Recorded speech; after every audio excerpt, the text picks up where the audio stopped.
পরিস্থিতি যেমনই হোক তা তো মেনে নিতেই হবে। আসসালামু আলাইকুম।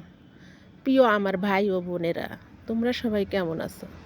আশা করি ভালো আছো। আলহামদুলিল্লাহ, আমরাও মা মেয়ে ভালো আছি। গ্রামের সাধারণ মেয়ে আমি। কখনো ভাবিনি এত বড় দায়িত্ব এসে আমার জীবনে পড়বে। কখনো কল্পনাতেও ভাবিনি। আল্লাহ তাআলার দয়া। আল্লাহ যা করে মঙ্গলের জন্যই করে। আজ আমি মেয়েদের নিয়ে এই তো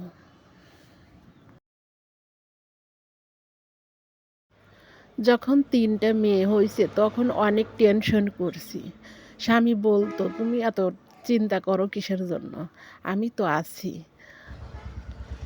আমরা তো আছি। কেন এত টেনশন করো, চিন্তা করো? ঠিক সামলিয়ে নেব। আল্লাহ ঠিক একটা না একটা উপায় করব।" দেখো ভাগ্যর কি লীলা খেলা। সে স্বামীও আজ আমাকে ছেড়ে, আমার মেয়েদেরকে ছেড়ে, আজ দেখো সে স্বামীও আজ আমাদের ফাঁকি দিয়ে চলে গেল। আল্লাহর খেলা সব। পরিস্থিতি তো মানিয়ে নিতে হবে। কি করব ভেবে চিনতে পাই না। কিভাবে চলবো, কি করি? মাথায় টেনশন আর টেনশন। আমাকে ক্ষমা করে দাও, আমি সত্যি কথা বলতে পারতেছি না। এমন একটা ইমোশনাল আমি। আমার অনেক খারাপ লাগতেছে।